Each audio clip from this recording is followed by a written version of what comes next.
Hello, sibling, it's Tuesday, and I'm tired, and I'm gonna be tired for the next 3 weeks.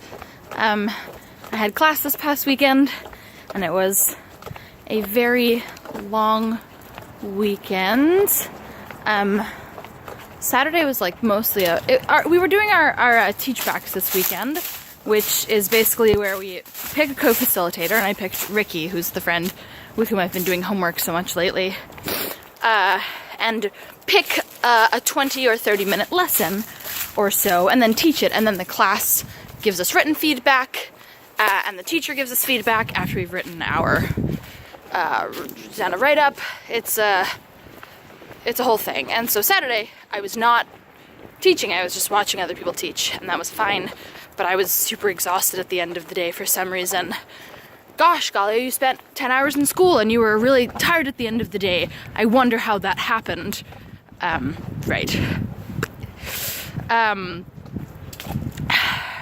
so I got home and I was a sad, whiny lump, and Claire made me Kraft mac and cheese, and I ate it on the couch while she watched Avatar: The Last Airbender, which I was only vaguely watching. Come on, cars. You've got the right of way. And when you slow down, it makes me confused as to what you want. And then Sunday, Ricky and I did our teach back, and we picked a lesson from the OWL curriculum, which is just really, really good, about consent. And the first part of the lesson, the reason I picked it is I think it's such a great example, is you have the students gather on your desk and you cut an onion. And you say, hey, what happens when you cut an onion? Your eyes tear up.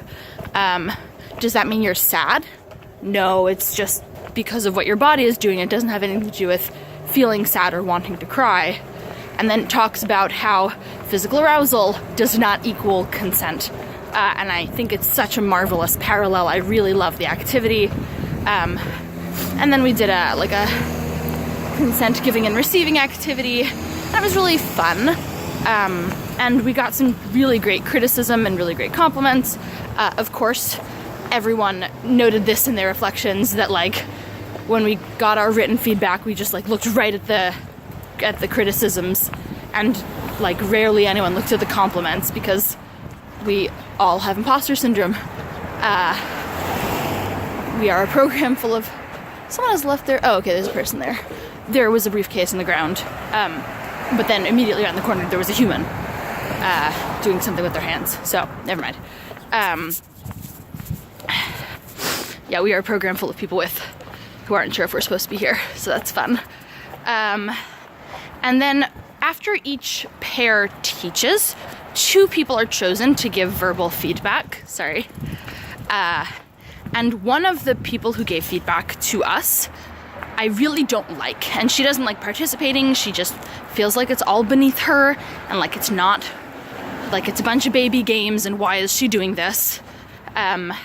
And I knew she would be the person to give feedback for me and Ricky, not because she dislikes me and wants to knock me down a peg, but because she refused to participate and give feedback up until that point, and Ricky and I were the second from last people to teach, so at that point she had to, because the teacher was calling on people who had not yet volunteered. And her feedback was, one of her negative feedbacks to the teacher was that she was too short.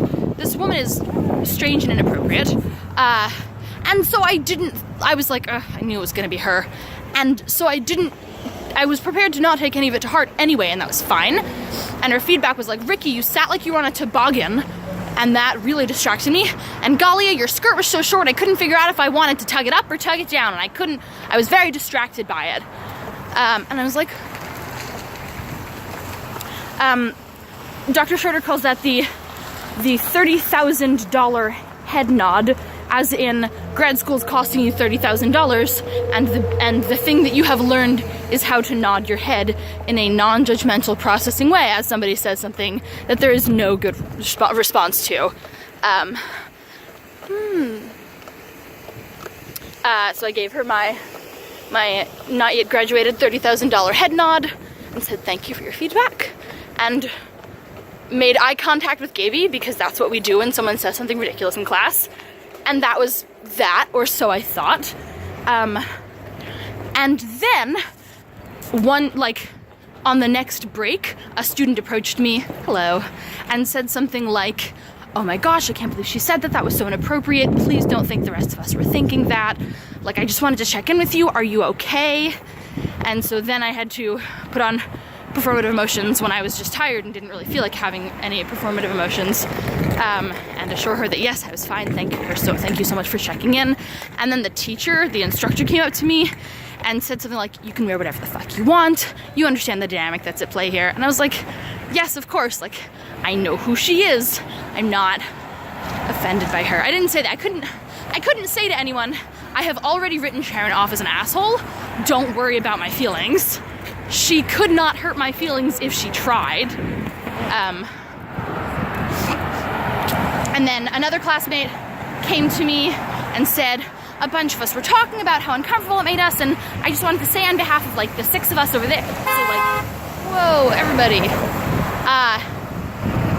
And then oh my gosh, so yeah, this was like every single break during the day. Another classmate came to me and said, I said something on my written feedback about the length of your skirt because it was distracting, and we spend a lot of time in class talking about the difference between intent and impact, and if the length of my skirt distracted somebody, that is valid feedback. I obviously wouldn't wear that outside of a class format. Like, I like wearing other people were wearing leggings as pants, and I don't quite feel comfortable wearing leggings as pants, so I put a little tiny mini skirt on top to make myself feel better and pretend that I was wearing something on top of them. And I find it very amusing that the fact that I was wearing this itty bitty skirt made me look more inappropriate than if I had not and just worn leggings as pants. But regardless, she said, like, I said something because it did affect me, and I wanted that to be something that you thought about, but I didn't want you thinking that I agreed with Sharon in how she said it in front of the whole class and how it was distracting and inappropriate. Like, I really didn't want you reading that and thinking that I was on her team because I was so uncomfortable with the way that she said that, and I just wanted to mention it to you as an aside on a piece of paper. And I was like, thank you, I appreciate that, okay. And this continued apace, and then at the end of the day we did a feelings spider web where one person has a ball of yarn and holds the end and says something they love about themselves, and then something that they appreciate and admire in another person, and toss in the ball of yarn, and then that person says something they admire about themselves and are proud of, and then something that they admire in another, and you get a big spider web of yarn, and everybody has feelings and everyone's sobbing, and I'm just like too tired for emotions. I did not have enough energy to put feelings on my face or really in my head, and so I was the only person who did not cry. I made somebody else cry in like a positive way. I gave her what I felt was a very genuine and exciting compliment, because this is a student who like inspires me, and she started crying, and it was flippin' exhausting. And so I went home afterwards and flopped on the couch, and that was my Sunday, my incredibly performatively emotional Sunday. And then Monday was a work day, a normal work day, in which I played phone tag with 5 different doctors on my lunch break. Everything's fine, I just need to go in for an appointment today for something. And then in the evening, we watched Dark Matter, which is our new show, which is a show about 6 people who wake up on a spaceship and have no idea who they are. And as Greg puts it, it's like Jason Bourne in space, but 6 of them, and it's really fun. And I'm at almost 9 minutes. I thought this was gonna be short, but then I told you about Sunday. I'm gonna stop now and get on the train. I love you, bye.